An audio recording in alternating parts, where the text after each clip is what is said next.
la psicología, ¿no? O sea, este proceso de acompañamiento que ustedes han llevado de verdad debería de ser un modelo que se enseñara dentro de la facultad, ¿no?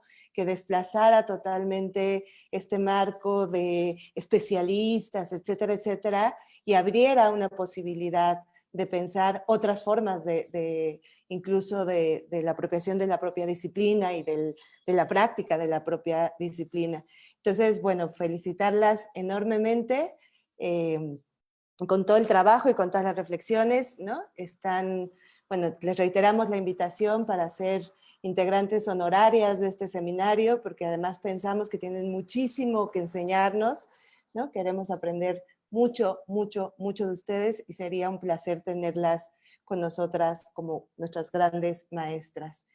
Y bueno, no me extiendo más, le doy la palabra ahora a la profesora Márgara Millán, ¿no? Un entrañable feminista también que nos acompañaremos nuevamente como a integrarnos ¿no? En las preguntas y respuestas y comentarios. Márgara, por favor. Gracias.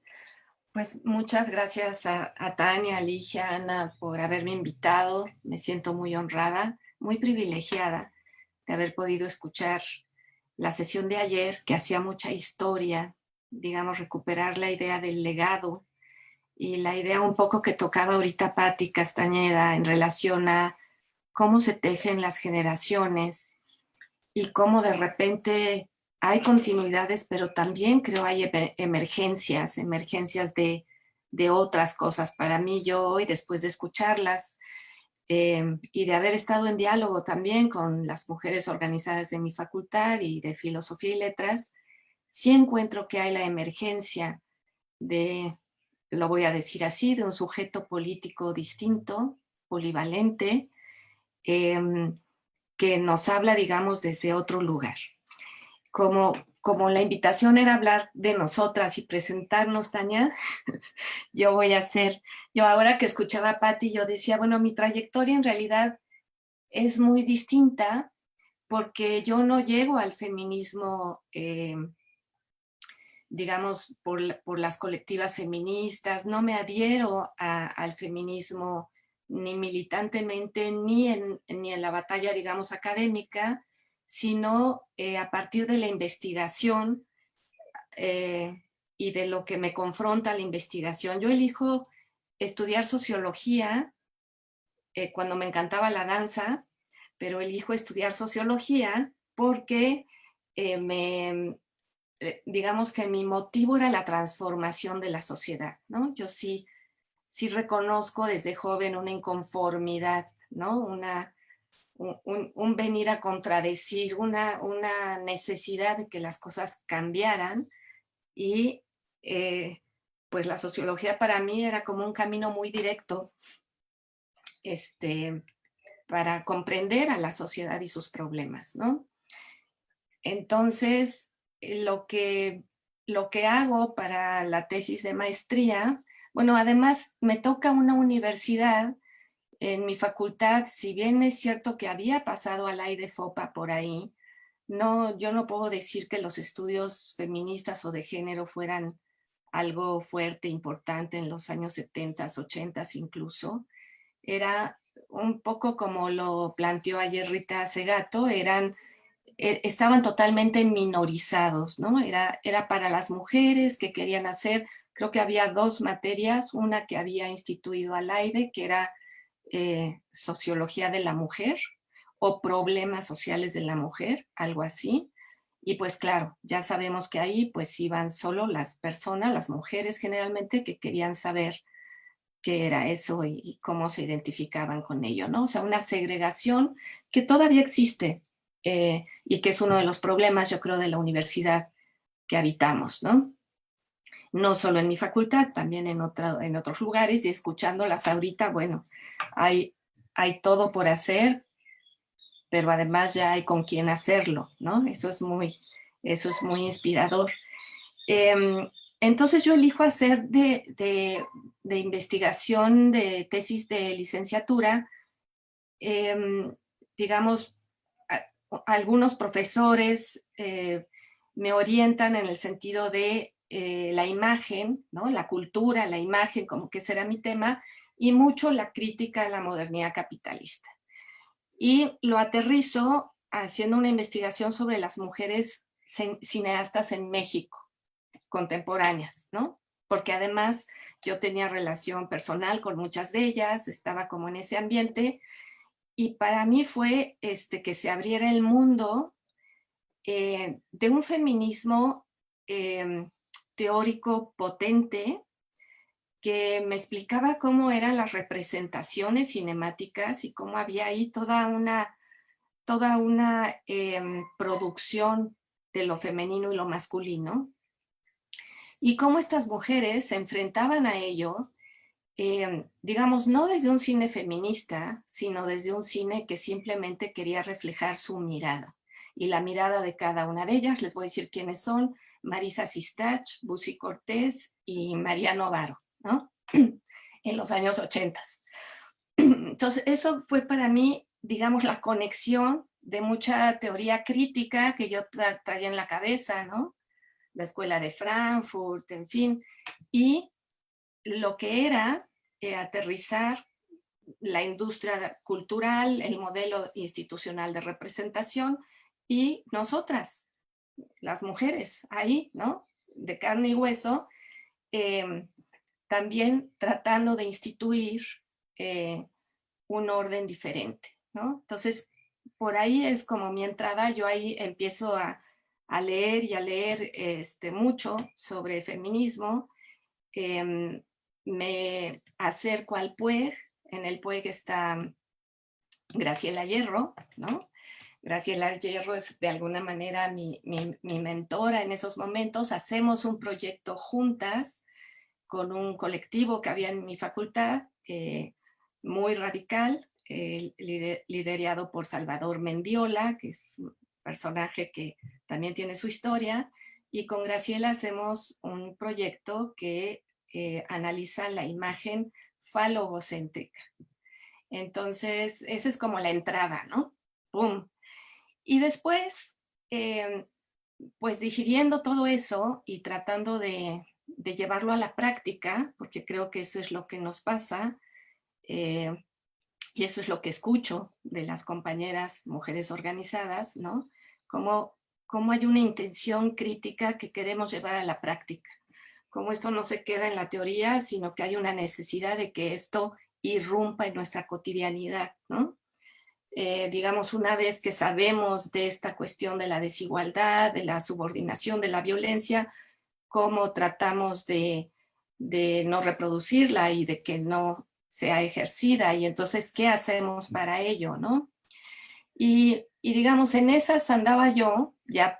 Yo entré a trabajar muy, muy chiquita en la facultad, cuando estaba estudiando, y ya me quedé ahí. Antes se podía hacer eso. Justo lo que dice Patti Castañeda, es un problema estructural de nuestra universidad, o sea, formar digamos, cuadros, formar personas que no van a ser incorporadas a la investigación y a la docencia, ¿no? Cuando a mí me tocó estudiar, no, la universidad tenía un proyecto de formación y de incorporación. Yo empecé siendo ayudante de profesor, ayudante de investigación, técnico académico y finalmente profesora. Todo con los concursos y todo lo necesario, pero había como esa posibilidad, ¿no? Que es cada vez más limitada, y que hoy tenemos estos programas que de alguna manera tratan de ampliar, pero que no amplían de fondo digamos, la incorporación a la universidad. Entonces, la tesis de doctorado, ya cuando yo estoy trabajando en el Centro de Estudios Latinoamericanos, bueno, viene lo que yo creo que a muchas de nosotras aquí, incluso intergeneracionalmente, nos afectó en el doble sentido de afectación, que es pues la revuelta zapatista, ¿no? La manera de decir ya basta, la incorporación a la agenda nacional de la necesidad de la descolonización, la visibilización del racismo, y Y en el centro de todo eso, pues las mujeres zapatistas, ¿no? Y digamos, yo seguía apasionada por la imagen y a mí las imágenes de esas mujeres en todos sus lugares de enunciación, ¿no? Las comandantas, las insurgentas, las mujeres de base, pues me llevó a ir para allá y estudiarlas y preguntarles y para ello pues hice el doctorado en antropología. Siempre me he preguntado por qué hice eso, o sea, por qué pensé que para hacer eso tenía que ser desde la antropología y no desde la sociología. Eso hay que cuestionárselo, pero finalmente creo que fue muy positivo salir de una sola disciplina, de incorporarme a lo que se llama trabajo de campo, ¿no? Que también después hay que problematizar, ¿no?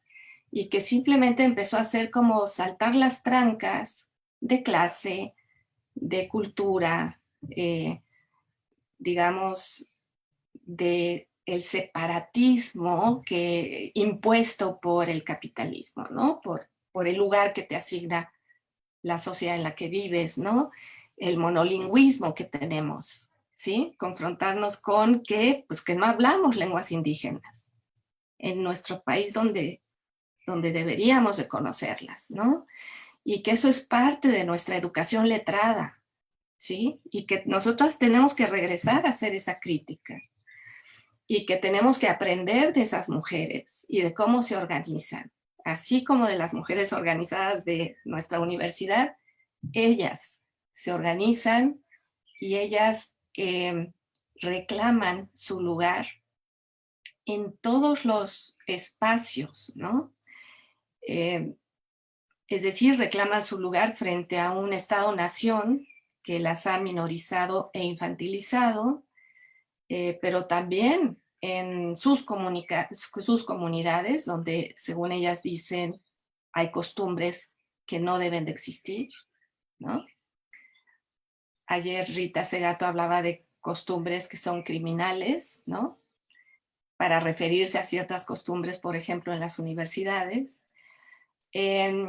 Y también reclamaron su lugar en la organización militar, ¿no? Entonces, digamos, de ahí yo empiezo a incorporar o a atar cabos de toda una crítica social que hemos, que tenemos ahí, todo un arsenal, digamos, de conceptos y de acercamientos a la transformación social.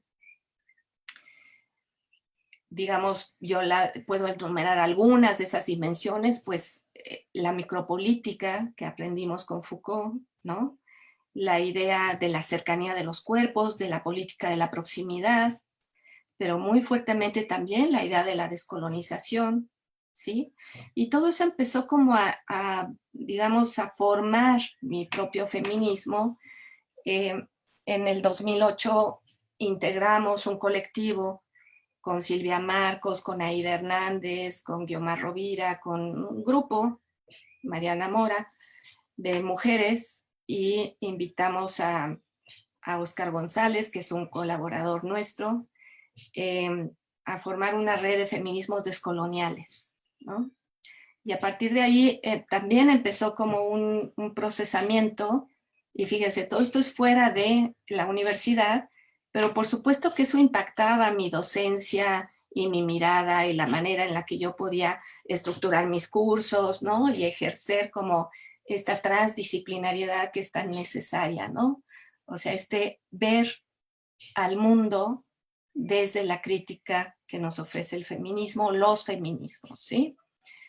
Y que, bueno, es un feminismo interseccionado, es un feminismo descolonizante, ¿sí? Descolonizador. Y de alguna manera ahí se fue articulando, pues el posicionamiento que yo puedo decir me es propio, ¿no? Y me es interesante en relación a los movimientos de las mujeres, ¿no? A mí me hace mucho sentido esta idea de las mujeres que luchan, porque hoy sí pienso y lo escucho en las mujeres organizadas de nuestra universidad, que no podemos hablar del feminismo si no tocamos el tema del racismo, si no tocamos el tema del colonialismo, si no tocamos el problema del academicismo, si no pensamos que el papel que nos toca a las profesoras es distinto al que quizá nos han dicho que tenemos, ¿sí? Y bueno, todo ello ha ido configurando como mi acercamiento. Quiero ya más bien hacer comentarios. No sé si me estoy escuchando bien. ¿Sí? Sí. Perfecto. Es que tenía enfrente de mí una imagen muy rara. Bueno, quisiera, digamos, ese es mi lugar de enunciación, ¿no? Es un lugar atravesado, es un lugar, digamos, dislocado, no he adherido al movimiento feminista como las feministas, digamos, normalmente lo han hecho, ¿no? Hablando de mi generación, sino que ha sido una relación más bien oblicua, ¿no? Ha sido una relación que me exige que haya un feminismo que se interese por la totalidad, ¿no? Por el todo social, por cómo estamos integradas a la sociedad y cómo podemos transformarla. Entonces, en ese sentido, por supuesto, adhiero cuando Patti Castañeda dice el feminismo es para todo el mundo, yo estoy de acuerdo también, ¿no? ¿Por qué? Porque es una intencionalidad crítica que desmonta, desde mi punto de vista, la primera articulación de poder y de jerarquía, de la cual se van a ir, digamos, encadenando todas las demás, ¿no? Y por eso todos los cuerpos feminizados, todas las culturas subordinadas son feminizadas, ¿no? Por ese lugar que está ahí en el orden simbólico y ahí es donde, y eso es lo que tenemos que aprender a ver en la academia, en nuestras universidades. Eso es lo que tenemos que desmontar desde ahí. Y se tiene que hacer de múltiples formas, ¿no? Gracias al movimiento de mujeres organizadas de mi facultad, en Ciencias Políticas empezamos el año pasado a generar cursos de perspectiva de género y de educación superior, fíjense, educación superior con perspectiva, sensibilidad de género para profesores y profesoras de nuestra facultad. Y bueno, asistieron algunos profesores, ¿no? Y también hay que decirlo, las profesoras, muchas de ellas también se están inaugurando en esta perspectiva.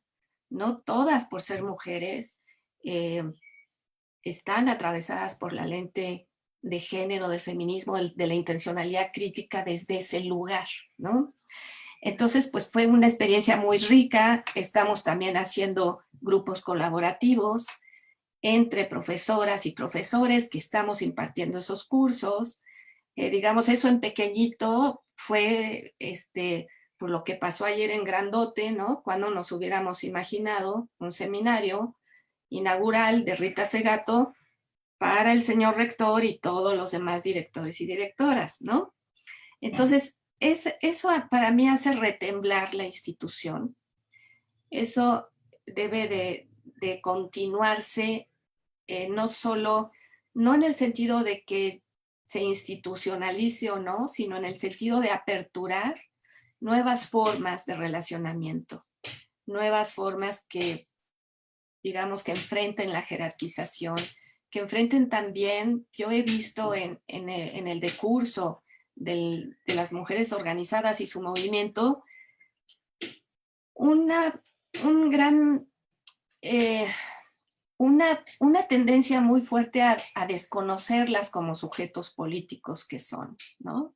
Como sujetos que pueden establecer sus propias críticas, sus propias demandas y que pueden contribuir a lo que hoy escuchamos, a apropiarse de las disciplinas y a hacerlas suyas y a establecerlas en continuidad con la contemporaneidad que hoy vivimos. O sea, todo parecería como que la universidad era una burbuja donde no había violencia, ¿no? Cuando salías de ella y todo era violencia. Entonces, eso ya no existe, eso ya no se puede volver a plantear. la universidad está atravesada por esa violencia de género que atraviesa nuestro país y que además tiene connotaciones muy, digamos, fuertes en términos de clase y en términos de segregación racial, ¿no? Para terminar, bueno, yo he aprendido mucho también de cómo las mujeres se organizan a través del espíritu del zapatismo, las mujeres campesinas, las mujeres indígenas. Yo he seguido mucho el movimiento del Congreso Nacional Indígena y de sus mujeres, que desde hace un par de años empezaron a hacer también reuniones separatistas, ¿no? Que no se llaman feministas, pero que hacen lo mismo que las compañeras nos han relatado. ¿Qué es eso? Escucharse, compartir sus dolores, recordar su sabiduría, establecer formas de sanación, y con eso pues están transformando el mundo, están haciendo otra política. Y entonces yo pienso que ahí tenemos que estar a la escucha, tenemos que estar aprendiendo, tenemos que estar trayendo eso a nuestra universidad y haciéndola remecer y haciéndola retumbar para que no siga siendo una torre, digamos, será muy reconocida internacionalmente, sí, por supuesto, pero seguirá siendo una torre que no corresponde a las necesidades apremiantes de este país, ¿no? Pero a las necesidades de deconstrucción de todo lo que hemos construido. Ayer una de las compañeras decía, tenemos que desaprender los cuerpos, ¿no? Y yo creo que sí, que tenemos que desaprender los cuerpos individuales, pero también los cuerpos colectivos, los cuerpos institucionales, ¿no? Les tenemos que hacer una fuerte crítica y nos tenemos que hacer una constante autocrítica en el sentido de desocupar esas jerarquías, tener digamos, la capacidad de alguna manera de bajarse del pedestal y de decir, yo aquí estoy aprendiendo y yo aquí necesito escuchar, porque lo que, digamos, el pulso de la transformación social es lo que están hoy haciendo los movimientos sociales, las mujeres organizadas, las mujeres que salen a la calle, las multitudes que hoy están en contra del racismo, descubriendo que son 500 años, 200 años, 300 años de despojo, ¿no? Entonces, pues esto nos tiene que llevar a un cuestionamiento sistémico, ¿no? Yo en el feminismo en el que creo y en el que quiero participar es el feminismo que entiende que su intencionalidad crítica es sistémica, es antisistémica, es en contra de este sistema que hoy sabemos articula capitalismo, patriarcado, colonialidad, ¿no? Y que así se tiene que hablar ese feminismo y que lo tenemos que aprender a hablar en muchas lenguas. Entonces, bueno, ese es todo un trabajo que nos toca. Yo desde ahí es donde me apasiona y desde ahí es donde las reconozco a ustedes también. Y bueno, yo espero que este sea el inicio de una larga travesía. Muchas gracias.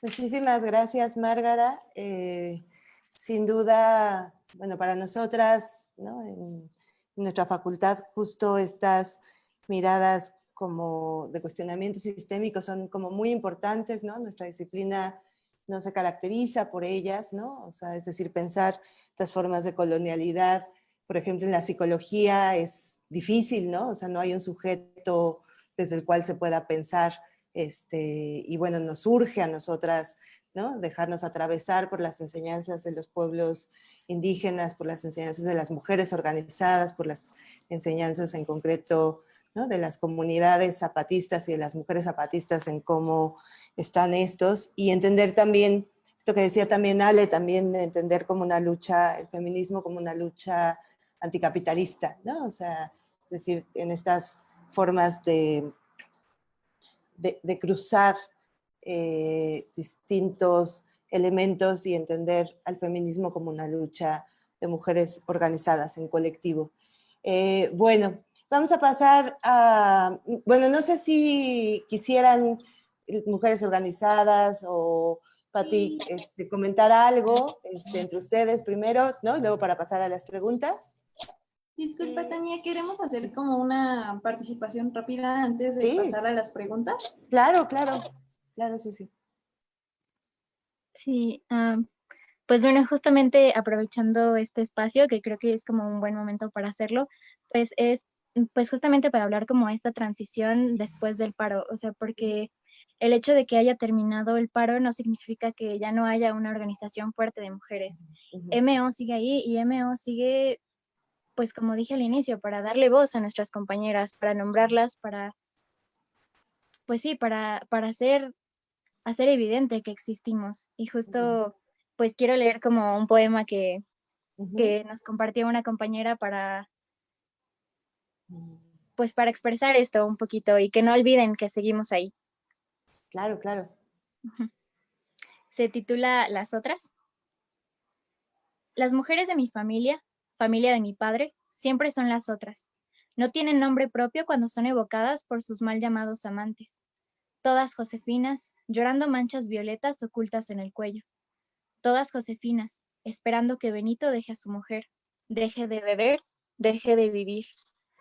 Por el lado de la luz, mis raíces son mujeres, adornadas de mujeres desesperadas, despechadas, desgraciadas, pero nunca, nunca, nunca desenamoradas. Escribo para sanarme, para sanarlas, para ser algo más que víctimas, alguien más que algo, mucho más que otras. Para desarraigar la competencia con la que nos adoctrinaron.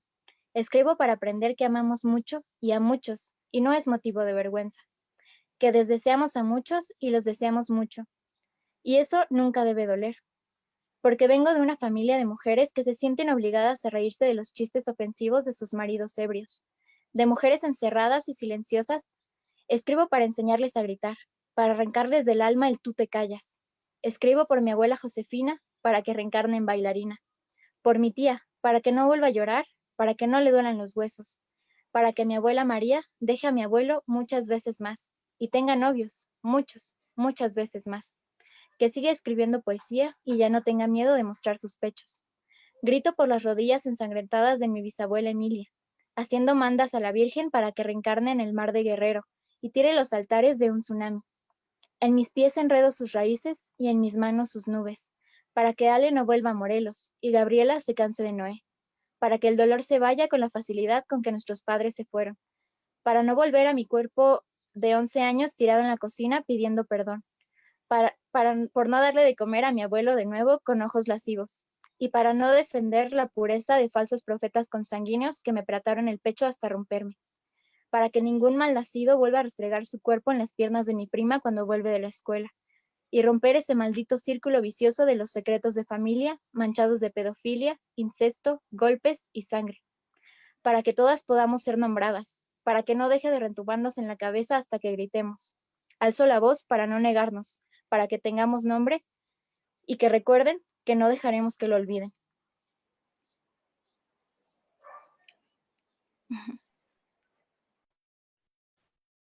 Wow, qué hermoso y además nuevamente como rompiendo con la poesía, ¿no? Ayer también lo hicieron las MOF y creo que es una forma también como muy linda de romper los espacios académicos, ¿no? De romper y darles otra lógica, ¿no? De intentar construir otra sensibilidad dentro de las universidades, ¿no? O sea, a partir de esta sensibilidad estética y bueno, gracias Ale, gracias Mujeres Organizadas como por ponerlo otra vez ahí, ¿no? Y por lo que nos convoca, ¿no? O sea, por lo que nos hace vibrar a todas en estos cuerpos de mujeres, por lo que nos, ¿no? nos une y nos atraviesa a todas desde los distintos lugares, ¿no? Y sobre todo el proyecto de transformación que creo que en esta fuerza que se está manifestando en el mundo, ¿no? Que quizás estaba desde siempre ahí, pero que hoy visiblemente tiende, ¿no? Cada vez más a acuerparnos, ¿no? A poner las cuerpas juntas en los distintos espacios como una posibilidad de verdad cambiar esta realidad. Y bueno, yo me podría seguir, pero la idea es como abrir un espacio para preguntas y respuestas, o no sé si Patti quiera comentar algo, ¿no? Con las participaciones anteriores, o le damos a las preguntas y respuestas. Podemos alzar la mano acá en el Zoom y les damos, ¿no? Les abrimos los micrófonos para que participen, o vía el chat, y estamos también en Facebook, ¿no? También si alguien quiere poner sus preguntas por ahí para poder abrir un poquito un espacio para conversar todas.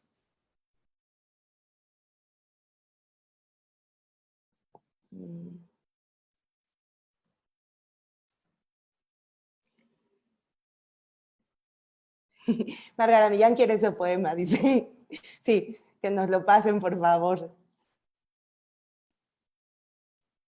Ahorita lo mando al chat. Sí, sí, también Michelle lo quiere, por favor. ¿Alguien que quisiera comentar? ¿Alguna de las profesoras que nos acompaña? ¿Qué les convoca a este espacio? Escuchar a estas mujeres, ¿no? Grandes académicas, estas mujeres jóvenes.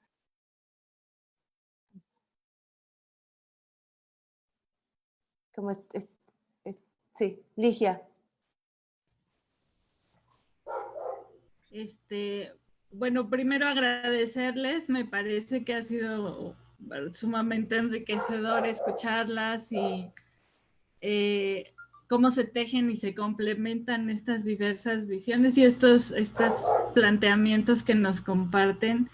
Me queda claro a partir de lo que nos enseñan hoy, es que hay muchas cosas que sabemos hacer las mujeres y las organizaciones de mujeres que le está haciendo falta a los espacios universitarios, ¿no? No quiero confundir como en un asunto como el esencialista de la feminidad y el estereotipo porque las mujeres somos lindas y nos llevamos bien, porque no es el caso, sino justo politizando que todo esto de lo que nos hablan son estrategias de lucha que han surgido de la colectividad, ¿no? No es porque las mujeres seamos esencialmente nada, sino que lo hemos aprendido a partir de las batallas y de las heridas que nos han tocado también, ¿no?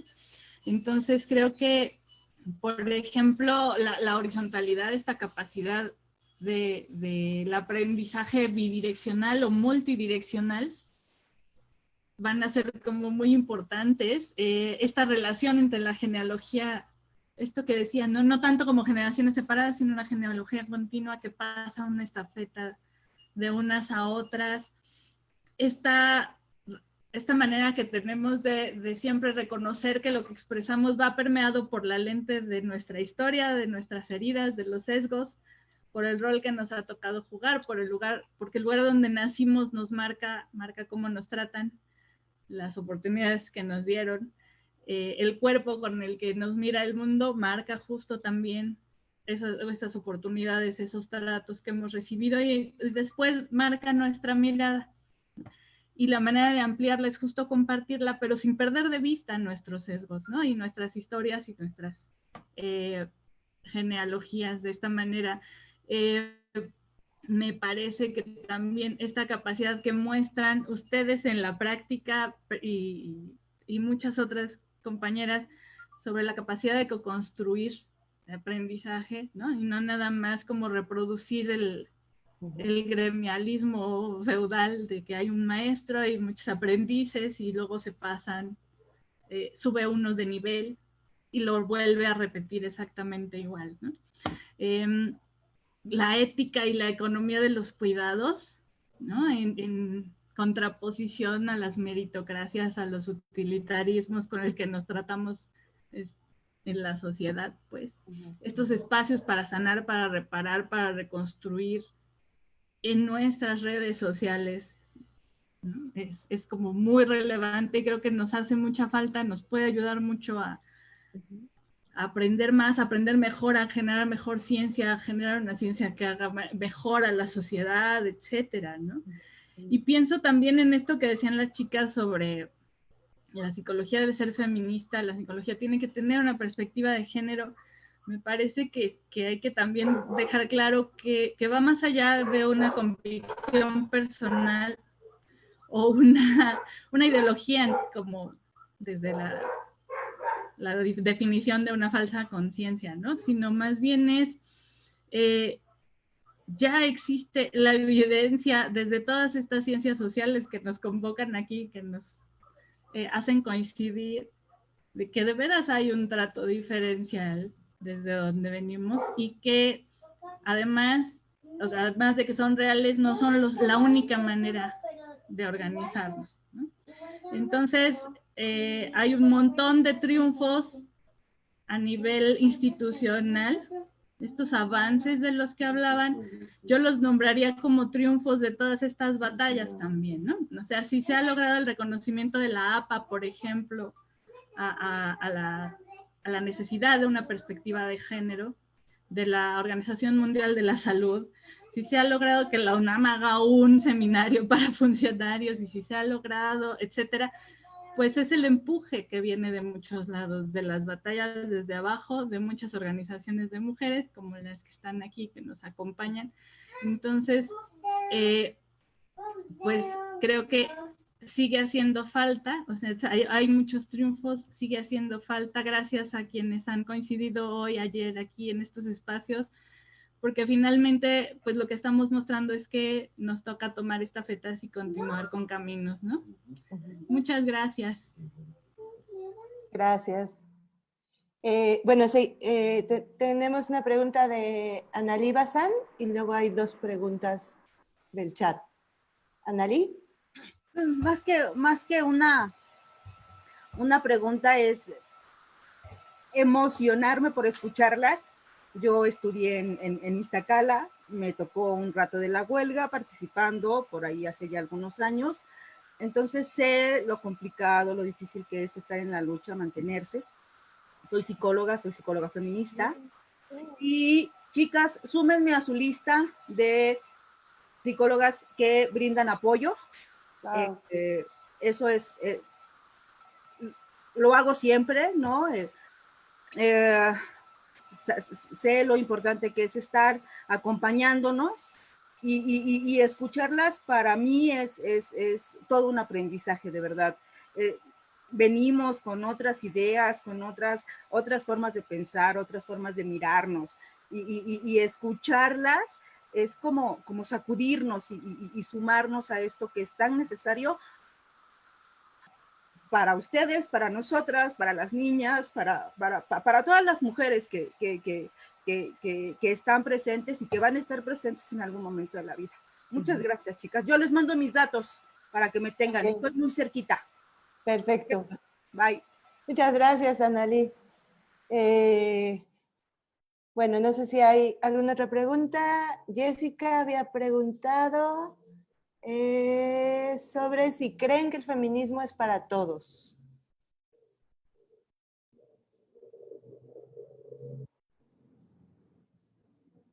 Y no sé si haya preguntas en el chat. En el de Facebook, Ivy. En Facebook tenemos un comentario de Tania Esmeralda Rocha Sánchez.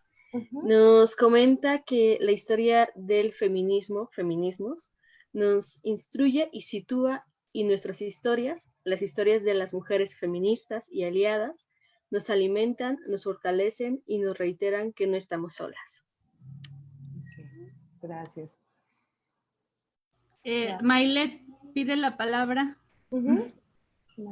Sí, perdón, es que no encontraba la manita. Gracias.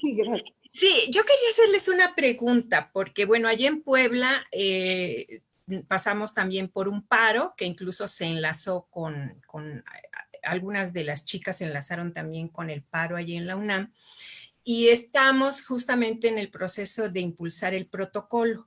Pero bueno, el paro mostró los límites del protocolo. Pero entonces yo quería preguntarles cuál es la experiencia de ustedes en la UNAM acerca del protocolo, porque, bueno, allá estando en el encuentro con las mujeres zapatistas, pues nos reunimos y bueno, todas las chicas, sobre todo las más jóvenes, están así, fuera protocolo, no queremos protocolos, no sirven para nada, etcétera, etcétera. Y entonces, ahorita, pues bueno, con lo de la pandemia y demás, ya nos quedamos así como congeladas, ¿no?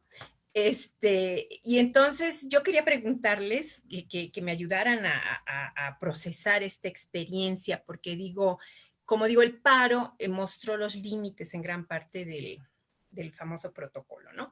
Sin embargo, de alguna se dieron algunas salidas, pero estamos en ese proceso como muy complicado y efectivamente hay muy diversas posturas, como digo, sobre todo entre las jóvenes más jóvenes, que bueno, yo aprendo muchísimo de ellas, pero a veces no les entiendo, la verdad.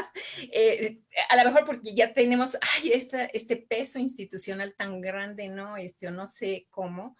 Pero entonces quisiera que me compartieran su experiencia, que me ayude a reflexionar y pensar junto con las compañeras que estamos trabajando allí en las mejores estrategias para realmente abordar el problema del acoso, que es muy fuerte. Yo estoy en la Facultad de Derecho, en la licenciatura en Sociología, pero sobre todo en la licenciatura en Derecho, ¿no? En todas, pero sobre todo allí, y la facultad es de por sí de las que tiene fama donde el acoso es, bueno, terrible, ¿no?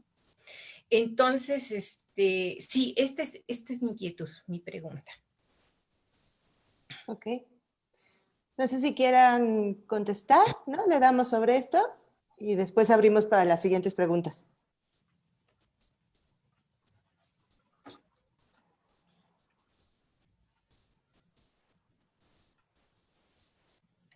¿Cómo contestamos?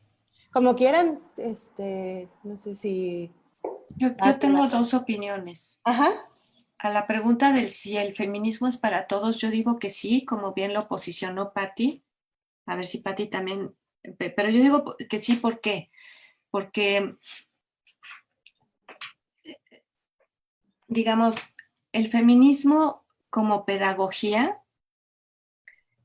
es, digamos, una entrada a la liberación del mandato de masculinidad y del mandato de feminidad. Entonces, desde ahí podemos decir, claro que sí, el feminismo es para todos. Eso no quiere decir que los hombres se conviertan en feministas. Ahí hay toda una discusión y hay una deriva, ¿no? Pero sí que los hombres deben de ser reeducados y las mujeres también debemos de entender cómo reeducar a los varones. O sea, pienso yo que nosotros nos hacemos conjuntamente. Entonces, el patriarcado tiene que caer en todos los lados, ¿no? Y bueno, hay una experiencia histórica que quizá no es muy conocida, que es lo que hacen digamos, la Confederación Kurda, en donde uno de los ejes de resistencia y de posibilidad de generar una comunidad distinta ha sido el que la educación está a cargo de las mujeres y que todos los varones tienen que pasar por esa especie de educación si quieren seguir y comprometerse en ese movimiento, ¿no? Entonces, hay ejemplos hoy en el mundo en donde si el género se toma como lo que es un articulador de las diferencias de todo tipo, sociales, individuales, sexuales, de género, etcétera, pues por supuesto que el feminismo es para todos, porque es la clave para desestructurar eso. Ahora, en relación al protocolo, yo creo que el protocolo se tiene que hacer con las estudiantas.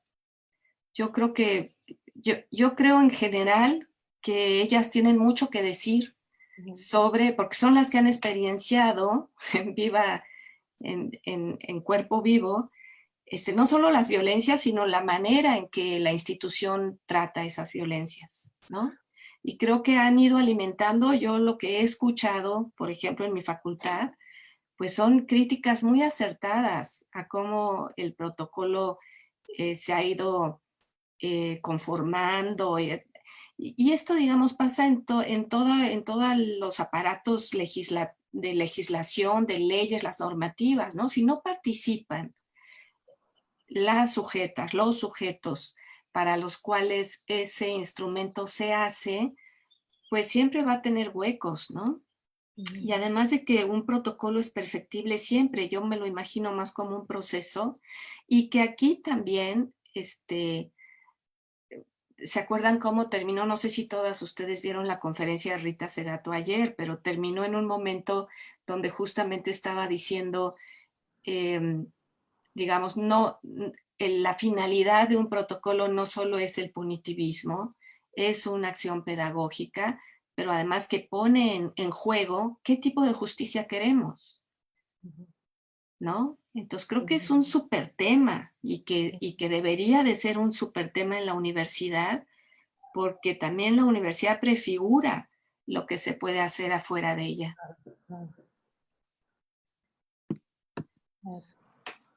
¿Puedo Pati, por favor.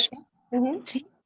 Sí, porque quisiera retomar lo que ha mencionado Márgara, en el sentido de que efectivamente yo también suscribo que el feminismo es para todas, todos, todes, justamente porque se trata de una propuesta de transformación radical de la sociedad y parte de una problemática muy específica que es todo lo que afecta a las mujeres en términos de desigualdad, etcétera, etcétera, pero porque ese es un problema social, no es un problema de las mujeres.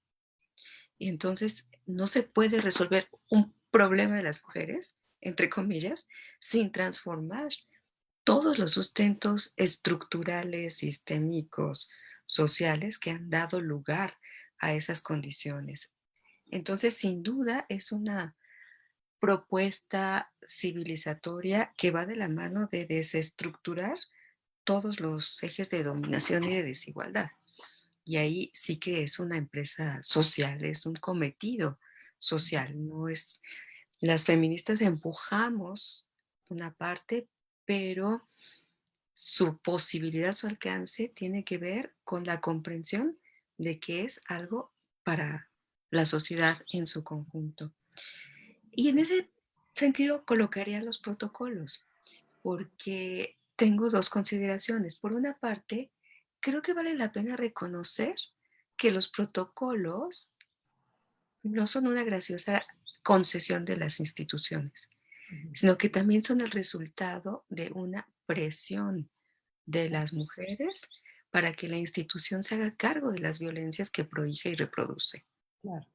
Y en ese sentido, pues hay que perfeccionarlos porque además esa es la virtud de esta figura, que no es una normativa rígida, inflexible, permanente, sino por el contrario, es una figura que se tiene que poner a prueba y que tiene que ser flexible y que tiene que dar pie a todos los cambios necesarios para que realmente dé respuesta a las necesidades de la comunidad a la que trata de atender. Como somos un país en el que todo el mundo, bueno, no todo el mundo, mucha gente ha dicho muchas veces, nos encanta tener las mejores leyes para que nadie las cumpla, como que le cargamos el mismo peso a todas, pero yo sí estoy convencida de que esta década del 2000 al 2010 tuvo un giro en las formas legislativas, en las leyes que se promulgaron en el país, y lo que hace falta es conocer esas leyes, cómo se articulan y cómo muchas de las normatividades derivadas de esas leyes se han venido diseñando y poniendo en práctica. Entonces, bueno, el protocolo forma parte de una de las obligaciones de las universidades prescritas, siempre lo digo, y hace rato lo acaban de afirmar también en el seminario para las autoridades, prescritas por la Ley General de Acceso de las Mujeres a una Vida Libre de Violencia. Entonces, ¿qué nos toca? Pues ejercer nuestros derechos y en ese sentido ejercer el derecho a que el protocolo sea el mejor protocolo posible. Si ahorita no funciona, hay que ver en dónde no funciona. ¿Qué es lo que está fallando? ¿Qué podemos proponer para que eso funcione cada vez mejor y además que sea cada vez más incluyente? Porque por el momento es un protocolo, me parece que en todas las universidades, no solamente en la UNAM, profundamente heterosexista. Y entonces empieza a atender tímidamente algunas formas de violencia, pero todavía está dejando fuera muchas otras. Entonces hay que impulsarlo. Y es un protocolo que no toma en cuenta múltiples factores de desigualdad. No toma en cuenta, por ejemplo, la pertenencia étnica. Y cómo la pertenencia étnica también trae consigo un conjunto de modalidades de violencia de género y más aún, algo que debería estar discutiéndose es cómo se hace una aplicación racista de la normatividad dentro de la universidad. Entonces, todo eso, bueno, pues ya sé que de repente lo vemos como algo que podemos verlo, ¿no? Como algo que está muy en la institución, pero si no somos nosotras quienes lo cuestionamos, lo movemos, se va a quedar así y va a tener una eficacia limitada.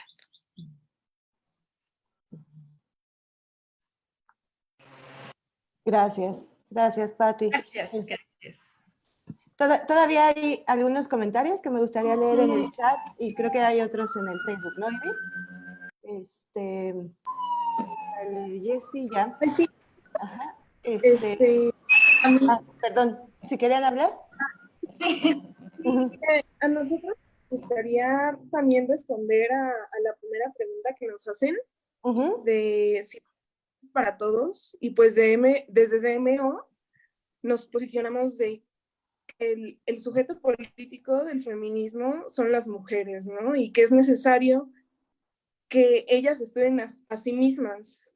O sea, recalcamos el espacio exclusivo para ellas. Ajá, la importancia de que se creen esos espacios solo para nosotras.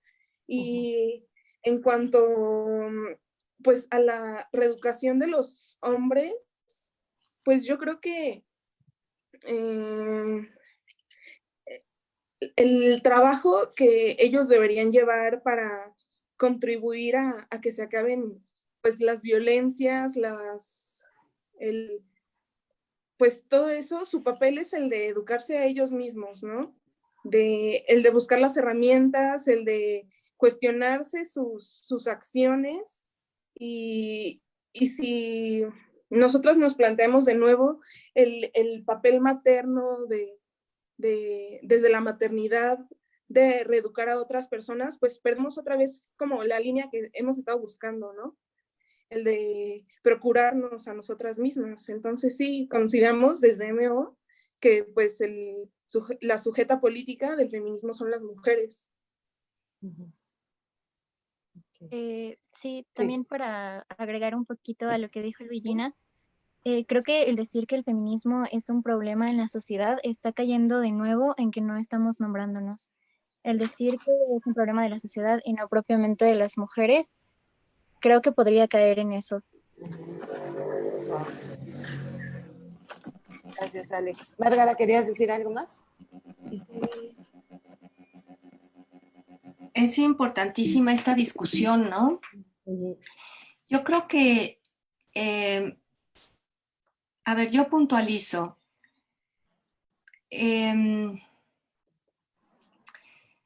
Yo considero absolutamente necesario el espacio separatista para escucharnos y construir voces que son diversas, pero que están atravesadas por la violencia sistémica del patriarcado, el capitalismo, el racismo.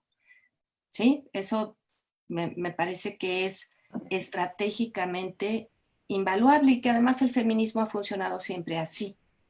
No solo hoy, en los años 70 eran grupos de mujeres las que se ponían a discutir Y lo que está resultando hoy es que esto se expande, ¿no?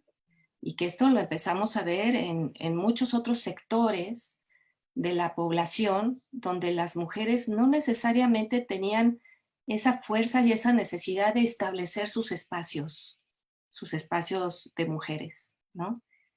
El ejemplo que yo les doy del Congreso Nacional Indígena y de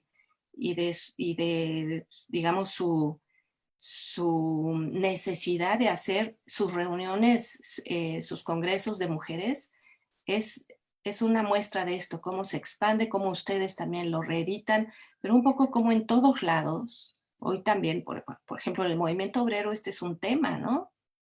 En los sindicatos este es un tema, ¿no? O sea, son las mujeres, en la lucha revolucionaria ha sido un súper tema, ¿no? Entonces yo creo que por supuesto que eso no lo podemos negar. Ahora, el sujeto político del feminismo somos las mujeres, mujeres diversas, un conjunto muy interseccionado de, sí, por supuesto que sí. Pero ese sujeto político, ¿a quién transforma? Yo creo que transforma la sociedad en su conjunto. Y lo hace transformándonos, inicialmente a las mujeres, a nosotras mismas, instituyendo estos espacios de confianza, de otro tipo de política, pero al hacerlo, ustedes están transformando la sociedad y también están transformando a los varones, aunque digan que no lo están haciendo. ¿Por qué? Porque resulta que ustedes ya son otras y se tienen que relacionar los hombres con unas mujeres que hoy son distintas, que no se callan, que no se dejan, que tienen sus espacios de seguridad, que tienen otra voz. Y es eso lo que transforma las relaciones sociales.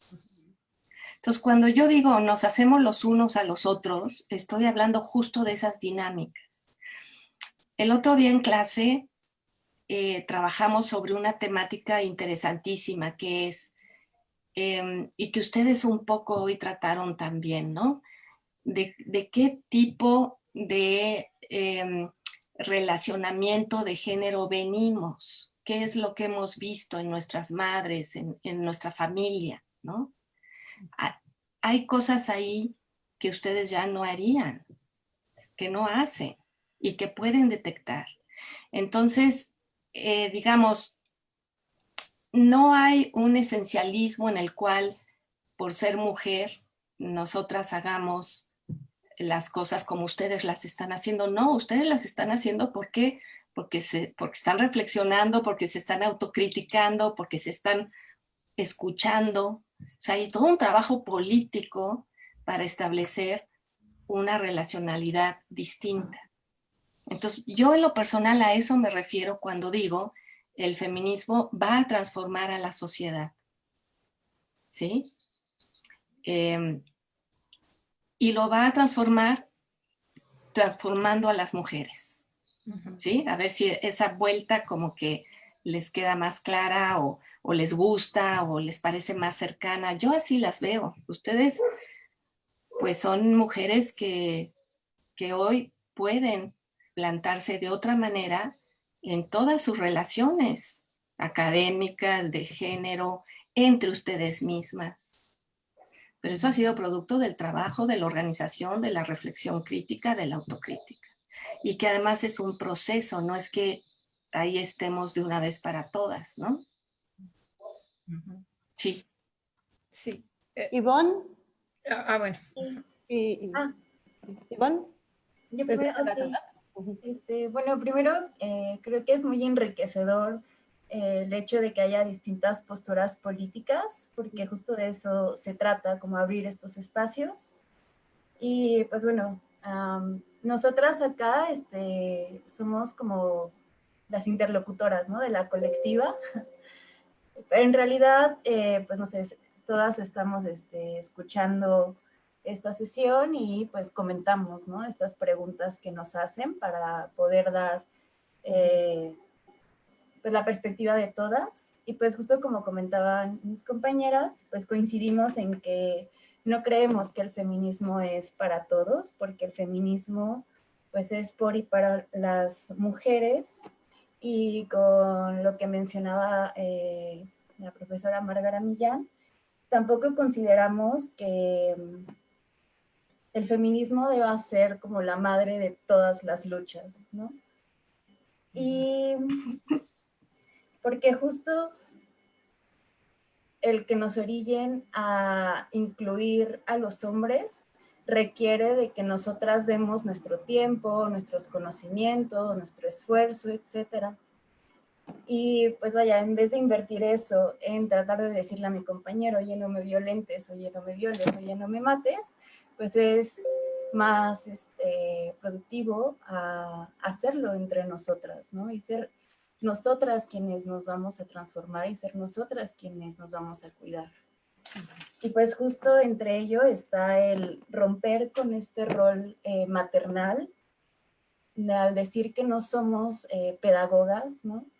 Y si bien si los hombres aprenden algo con la organización que nosotras estamos teniendo, será cuestión de ellos y su labor de organizarse, ¿no? Nosotras no, pues tenemos que enfocarnos en construir espacios entre mujeres y con un simple objetivo, y es un objetivo muy fuerte, ¿no? Con el fin de poder sobrevivir. Y con lo que mencionaban de los protocolos, bueno, específicamente en la UNAM, el primer protocolo de atención a casos de violencia pues surge en el 2016, pero era un protocolo muy deficiente totalmente, porque al final era pensado en una lógica patriarcal de cómo las mujeres podrían denunciar para que no afectara tanto a los agresores, ¿no? Y pues tan deficiente era, ¿no? Que solo tenías el lapso de 1 año para poder denunciar. Si la agresión pasaba de 1 año, entonces ya no pasaba como una denuncia, se quedaba solamente en una queja, ¿no?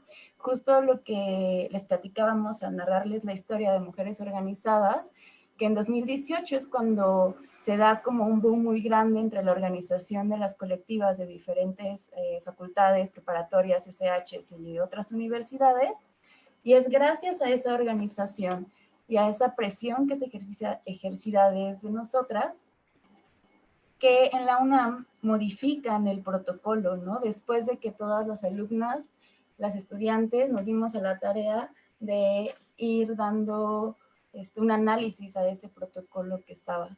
Y entre ello, una de las grandes cosas que se modifican es de que ahora no hay un límite de tiempo para poder denunciar, ¿no? Y entonces lo que sucede es de que empiezan en poco tiempo a aumentar las denuncias y empiezan a brotar muchísimo los números, ¿no? De denuncias. Y no es de que antes no había esa violencia y ahora sí, ¿no? Es de que ahora se podía hablar.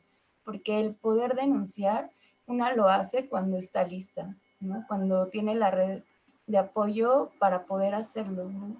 Y eso te puede llevar 1 año, 3, 5, toda una vida, y no importa realmente el tiempo, ¿no? Y pues bueno, justo los protocolos pues fungen como una guía para cualquier funcionario, ¿no? Que sea responsable de llevar estos procesos. Y se deben modificar constantemente tomando en cuenta a las mujeres que viven estos procesos y que los acompañan. Entonces, ahorita, aunque hubo ciertas modificaciones en el protocolo, pues sigue habiendo muchísimas fallas, ¿no? Y estas modificaciones se tienen que seguir analizando y cambiando y no mantenerse estáticas. Okay, gracias. Yo quería decir algo, ¿sí puedo? Sí, en relación a esta discusión si el feminismo es para todos o todo, lo que sí he visto es cómo los varones de todas las edades, esto lo he observado, entran en crisis ante el cambio que están sufriendo las mujeres, o sea, más bien no sufriendo, sino los cambios que las mujeres van empujando o vamos empujando en nosotras mismas y en todos nuestros ámbitos de acción. Ellos entran en crisis inevitablemente, ¿no? Yo los he escuchado de amigos, compañeros, todo, algunos muy desorientados, reaccionando, claro, con miedo, con violencia a veces, ¿no? Precisamente por ese miedo, por esa desorientación, o sea, de repente ya no saben cómo relacionarse con estas mujeres que están en lucha, que están en pie, que no se dejan, que hablan, etcétera. Entonces, sí creo que de por sí ya el que las mujeres nos organicemos, hablemos, luchemos, pongamos límites, denunciemos, ya eso ya hace un cambio fundamental. Ahora, esto me lo dijo una chica, recuerdo, estábamos en una discusión, bueno, las chicas fueron a exponer algunas cosas y era al interior de un partido político, ¿no? Y y discutíamos esto justamente, yo le decía, bueno, porque decía lo que decía la compañera Ivonne, bueno, es que ellos que se arreglen, ellos que se organicen también y resuelvan ellos su problema, ¿no? Si ven, si están en crisis, si están en problema, pues que ellos lo resuelvan. Y yo le decía, pues sí, yo estoy de acuerdo en eso, nada más que cómo le hacemos en los espacios mixtos, por ejemplo, ¿no? Donde la mayor parte de los espacios son mixtos, por ejemplo, en un partido político, en la misma universidad, todo. Allí es donde estamos realmente poniendo en acción los cambios, ¿no? Y yo creo, repito, yo creo que sí, los varones entran en crisis y ellos han organizado sus propios talleres de masculinidad y todo, aunque son una minoría, creo, pero ahí están. Y yo creo que eso lo están haciendo ellos como una respuesta a lo que las mujeres estamos haciendo, ¿no? No sé, eso quería comentar. Pati, ¿tú tenías tu mano levantada? Sí. ¿Sí? Ya estamos sobre el tiempo, pero si gustan, ¿no? Te damos la palabra y... A ver si puede también ir cerrando, Pati, y quisiéramos leer también algunos comentarios del chat para que podamos ir cerrando la sesión. Adelante, Pati. Bien. Lo diré lo más breve que pueda.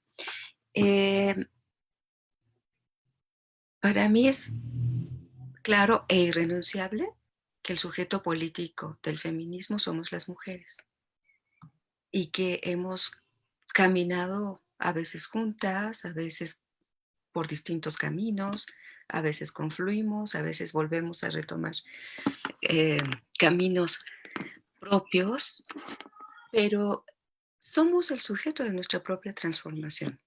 ¿A qué me refiero cuando digo que tiene que ser algo social?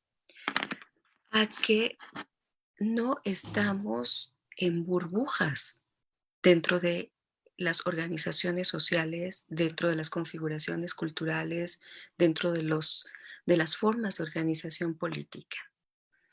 Y es en ese sentido que se los planteo o que hago mi posicionamiento, porque un poco lo he aprendido a partir de algunas experiencias. Desde hace mucho tiempo, pues he trabajado el tema de feminicidio.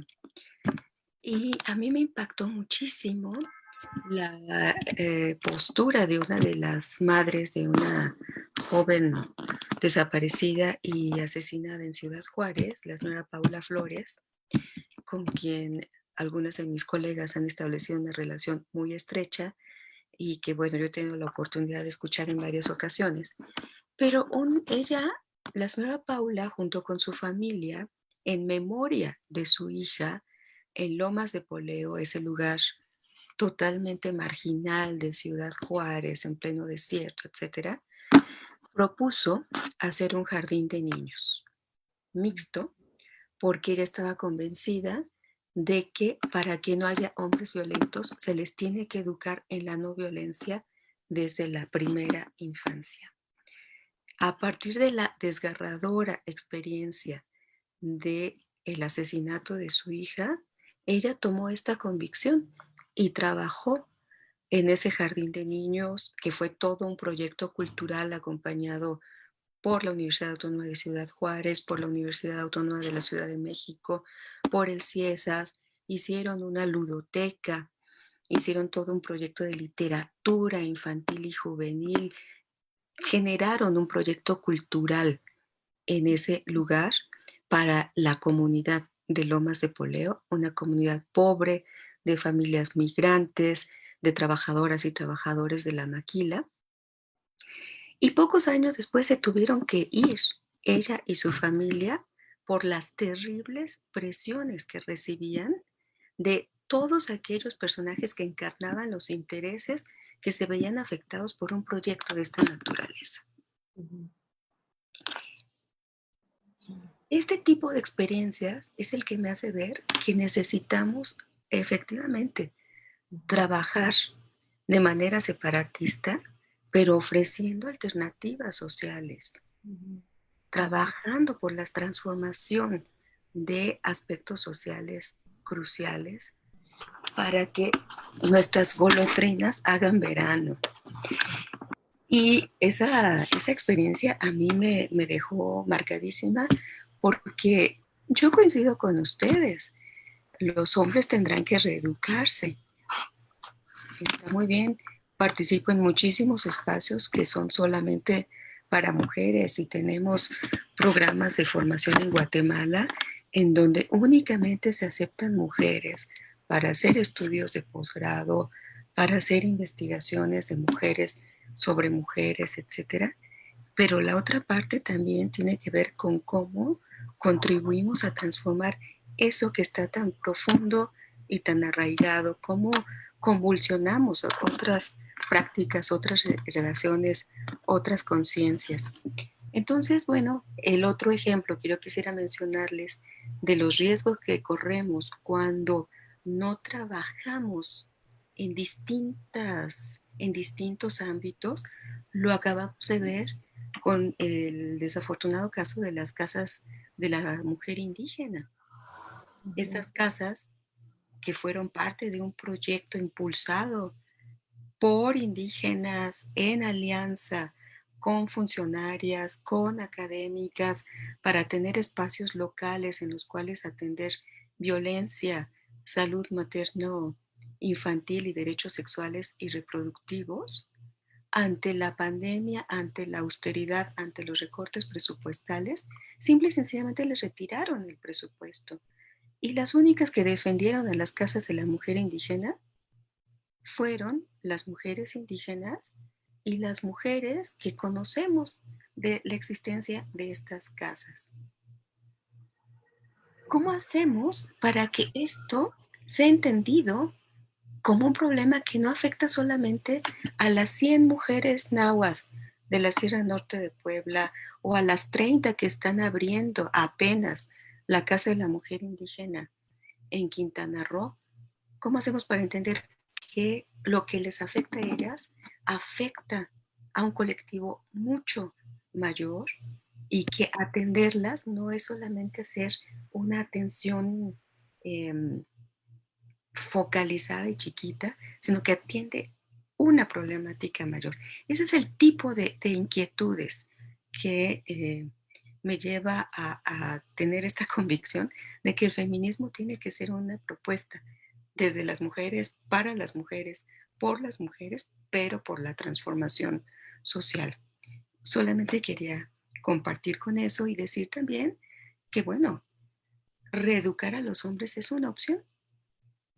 No es una obligación, no es un mandato para las feministas, pero también para algunas feministas es una opción y, bueno, pues hay colegas que están apostando por ese camino y han dado pasos en esa dirección.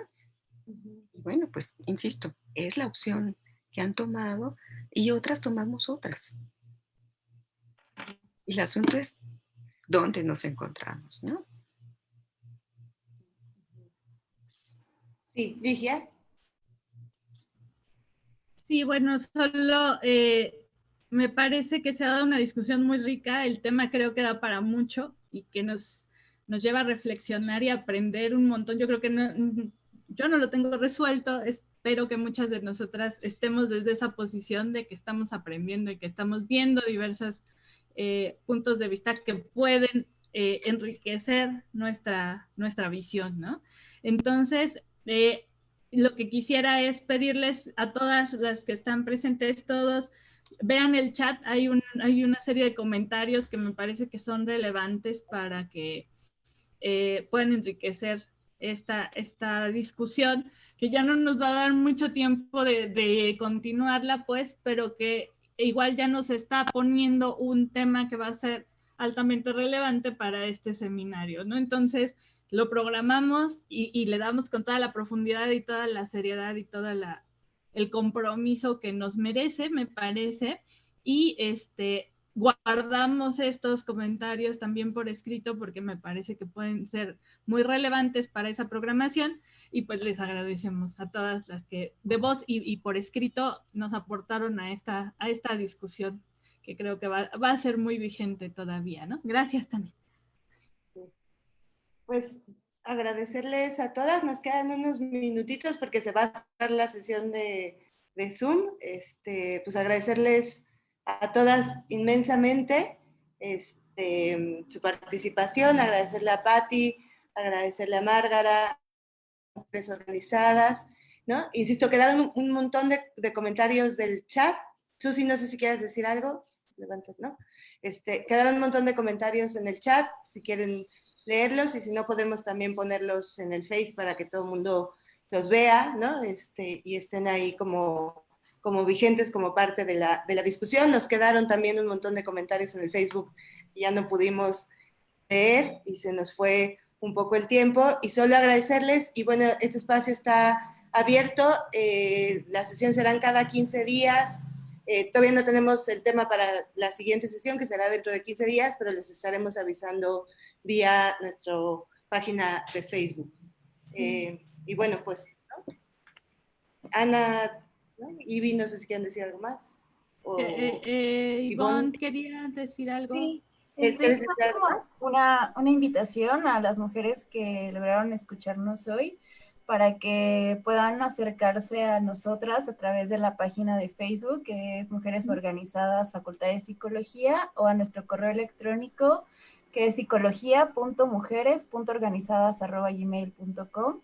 Estaría increíble que nos compartan sus reflexiones, cualquier cosa cotidiana que les haya pasado y se les haya hecho como cuestionar algo, y a través de estas plataformas poder seguir comunicándonos con ellas, ya que ahora no podemos estar de cuerpo presente en la facultad. Gracias. Muchas gracias. Muchísimas gracias. Gracias a todas. Gracias. Gracias. Gracias. Gracias. Buenas noches, muchas gracias a todos. Buenas noches. A ustedes, gracias. Gracias. Gracias. Claudia. Hola, Pati, Claudia. hermosa. Hola. Nos vemos. Nos vemos, Klaus. Gracias. Chao. Bye. Mailete, ¿eres la Mailete de la UAP? Las quiero mucho. Gracias. Queremos. La amiga de Rosana.